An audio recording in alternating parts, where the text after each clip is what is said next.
And heaven knows there is a need to stand up against inequality and brutality and shout down racism. And over the last week, we've seen tens of thousands of good people do just that in Denver and from coast to coast. But at this strange moment in our history, locked inside for months, frustrated about work, scared about the virus, is this the most effective approach? Well, tonight, in a special 360 report, a look at whether this is working as intended. It has been a week since the despicable, thuggish actions of Minneapolis police led to the death of 46-year-old George Floyd. And it's been a week of nightly protests of that death. Are the protests working?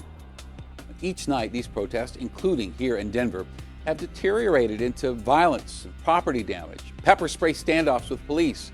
Now, organizers, mayors, even former President Obama blame the chaos on a small number of troublemakers.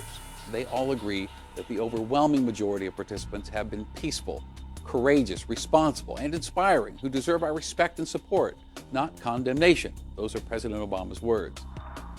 But maybe protest marches aren't the most effective way to deliver the message right now. Now, right now, the message is struggling to be heard over the sounds of breaking glass and tear gas. What if the peaceful, courageous, and responsible don't march just right now? Then the ones causing the trouble have nowhere to hide. Can't use good people for cover if you're standing there alone. Now, maybe just for this weird pandemic moment, again, fully aware I'm a middle-class white guy, the message is better delivered through other means. I don't know. I mean, maybe it's donating or raising money for an organization working toward your shared goals. There are GoFundMe accounts, including for the family of George Floyd, to pay for funeral expenses, counseling, and travel for court proceedings. There is the ACLU, NAACP, or Campaign Zero, which supports advocacy for policy solutions to end police violence in America. What would be the result of tons of money suddenly available for fixing cities' police policies or for improving hiring procedures so the bad guys never get a badge? Maybe it's volunteering a few hours a week for a group that shares your outrage and your passion for change. Now, troublemakers cannot hijack your donations or your volunteerism.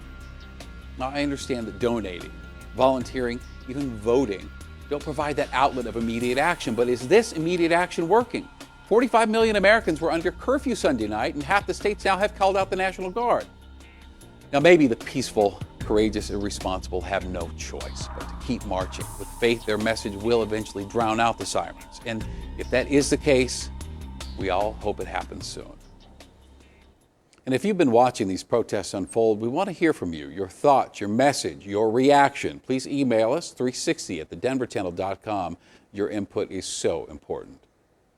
Hands up!